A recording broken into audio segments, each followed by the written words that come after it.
Y bien, hemos invitado a Juan Cheput, alto dirigente del Perú Posible, para hablar acerca de, en fin, la segunda vuelta, las opciones frente a la segunda vuelta. Juan, buenas noches, ¿qué tal? ¿Cómo le va? ¿Qué tal? Bueno, usted fue muy crítico hace unas semanas acerca de esta migración de, digamos, técnicos profesionales vinculados a Perú Posible hacia Gana Perú.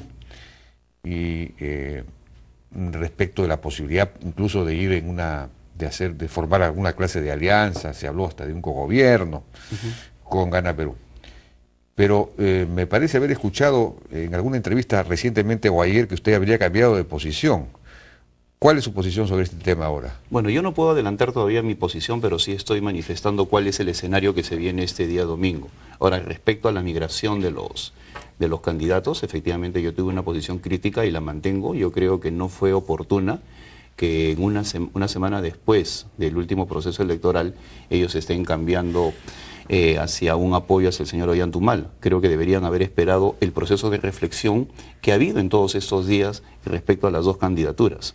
Perú Posible manifestó en un comunicado que no iba ni con Ollanta Humala ni con Keiko Fujimori. ¿Por qué? Porque los dos tenían serias ausencias de credenciales democráticas y que esperábamos que en el transcurso de los días nos den precisiones para así morigerar nuestra posición y poder tomar una eventual acción de apoyo hacia alguna de las candidaturas. Ha transcurrido este tiempo y nosotros estamos viendo el comportamiento de las dos candidaturas. Y por otro lado, si a eso le agregamos un componente que desde nuestro punto de vista es básico, que es fundacional inclusive, que tiene que ver con la oposición permanente a Alberto Fujimori durante la década del 90, pues podríamos indicar que la posición final de Perú Posible podría inclinarse o entre la libertad de la militancia para optar por una opción u otra, incluyendo el voto viciado, o el apoyo a Ollanthumal. Es algo que tendremos que definir este 22 de mayo. O sea que digamos, se inclina en buena cuenta hacia Ollanthumal, en promedio. Bueno, todavía no hemos decidido, pero definitivamente nosotros creemos, al menos un fuerte sector de la militancia, de la dirigencia inclusive, que una opción de Keiko Fujimori no representa un desarrollo para el país, no representa una opción de cambio para el país y no sería lo mejor para el Perú en estos momentos. Nosotros vamos más allá del ámbito económico. Nosotros también creemos de que tiene que haber un fuerte componente de inclusión, algo que tiene que ver con el desarrollo institucional del país y el riesgo político. Pero las dos opciones, digamos, representan inclusión, ¿no? Inclusión social, precisamente eso es lo que representan frente a otras, frente al propio Perú Posible, frente al PPK. Digamos, las dos son, en el caso del fujimorismo desarrolló una política muy inclusiva, ¿no? En el caso de Ollanthumal está haciendo un planteamiento inclusivo también. Entonces, por ahí no puede ir la diferencia, me imagino. Bueno, la diferencia va por otro lado. ¿Por dónde? En términos personales, yo creo que si vamos a circunscribir todo el ámbito económico, estamos equivocados. Acabo de escuchar a Pedro Pablo Kuczynski. El ámbito económico es absolutamente importante. Es importante, porque depende del futuro del país de está eso. bien, pero no es lo único. La propia democracia depende de que haya un crecimiento acelerado. Y te voy a explicar por qué no es lo único. Cuando el Perú no obtenía el grado de inversión, habían dos componentes en los cuales éramos sumamente débiles: el riesgo político y la ausencia de institucionalidad. Era por eso que Moody's no nos daba el grado de inversión, que era el más reacio a otorgarlo en el incremento, ¿no?, respectivo. Cuando nosotros analizamos las dos candidaturas, vemos que las dos tienen un alto componente de conflictividad social. Y en el caso de la falta de respeto a las instituciones, pues si miramos el pasado del fujimorismo, vamos a ir a tener un mayor peligro. Pero por lo tanto, no podría ocurrir con el fujimorismo lo mismo que ha pasado con Alan García, es decir, que por diferenciarse de su primer gobierno se pase al otro extremo, es decir, se convierte en ultra institucionalista, así como Alan García se ha convertido en ultra, digamos, partidario de la inversión que en su primer gobierno rechazó. Ah, claro, y también podríamos otorgarle la misma concesión a Ollanthumal de que no sea un Chávez, sino un Lula o un Mujica. Él todavía no ha sido Chávez, todavía no ha sido pero nada. En todo caso, en el supuesto de que sea gobierno. Yo creo que los dos... él no tiene una ejecutoria todavía en ese terreno. Bueno, pero tiene una bancada. Que él quiera, digamos, de alguna manera limpiar o... No, pero tiene una bancada que ha demostrado respeto por la democracia en estos 5 años. Y por otro lado, también ha sido persuadido por una serie de personas para que modifique su plan de gobierno y ha dado señales de modificación. Esas son las percepciones que nosotros estamos viendo en estos días.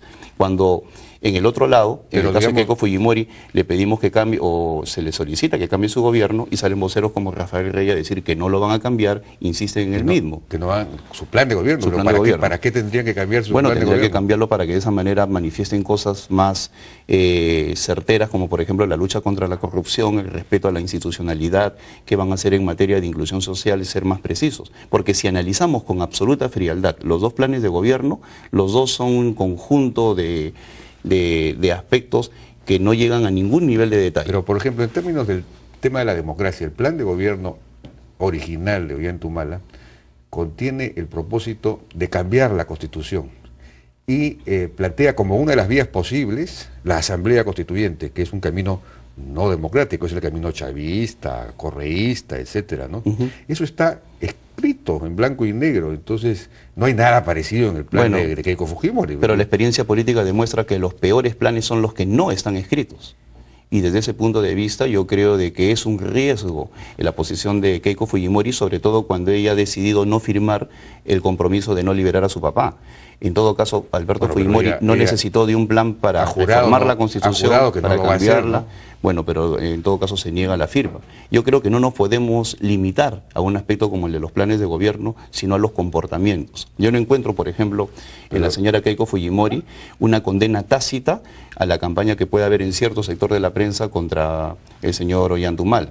Yo quisiera de que en lugar de que estén atacándose mutuamente y descalificándose, entren a un debate entre sus técnicos. Habría que pedirle a Ollanta Humala una condena a los sectores de la prensa que están atacando a Keiko Fujimori. Evidentemente, en ambos casos. Por eso empezamos nuestra conversación indicando que ambos tienen fracturas democráticas, y por eso es que el Perú está en una encrucijada, y es por eso de que estamos esperando la posición definitiva de los partidos políticos respecto a uno de los dos.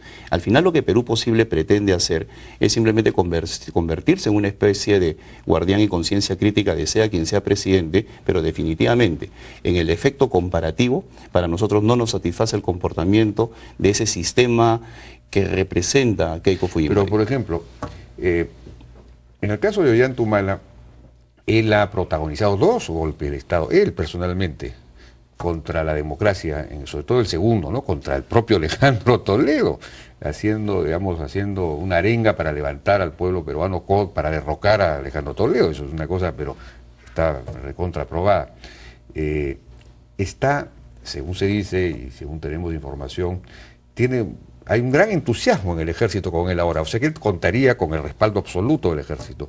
Si uno va sumando estas cosas, uno puede llegar a la conclusión, y lo que está en su plan de gobierno, de que, digamos, el peligro objetivo, yo no creo en realidad que eso vaya a ocurrir, como menos creo aún que pueda ocurrir con Keiko Fujimori, que yo creo que más bien va a tratar de limpiar el pasado antiinstitucionalista de su padre. Pero, digamos, más posibilidades, más peligros hay en ese sentido, más condiciones estarían dadas del lado de Ollanta Humala que del otro. Bueno, la Marina también... por lo que le estoy diciendo, ¿no? La Marina también está muy entusiasmada con Keiko Fujimori, ¿no? Y el ejército en todo caso... Pero la Marina no tiene poder, pues. Bueno, el que tiene poder para hacer golpes es la Marina tiene influencia, que es tan poderoso como ejercer el mismo poder. No, pero estamos hablando de un golpe contra la democracia. Bueno, yo creo que las Fuerzas Armadas saben perfectamente que cometerían un gravísimo error si es que hacen un golpe de Estado. Y ellos saben perfectamente que están disminuidos porque todavía no ha habido un proceso de reconciliación de las Fuerzas Armadas con la democracia peruana y con el Perú, principalmente. Entonces yo creo que no habría posibilidad de un golpe de Estado. Lo que sí creo es que podrían renacer algún tipo de ímpetu autoritario en cualquiera de los dos candidatos, específicamente más por el lado de Keiko Fujimori. ¿Por qué? Casualmente porque yo la veo débil desde el punto de vista político. Cuando yo acabo de escuchar, por ejemplo, al señor Pedro Pablo Kuczynski hablar de que tenemos que proyectar el Perú a los próximos 5 años. Efectivamente, yo creo que tenemos que hacer un ejercicio de prospectiva, qué tipo de país queremos, pero eso también nos tiene que llevar al terreno de evaluar la calidad institucional de nuestro país, el tema moral, el tema de valores y principios. Yo puedo discrepar con Ollanta Humala en cuanto a ideas, pero en tema de valores y principios discrepo con Keiko Fujimori, cuando ella no hace un deslinde contundente en el caso de la corrupción. Esos son los elementos que, al menos ¿Pero qué tendría que hacer? Ella ha pedido perdón en todos los tonos,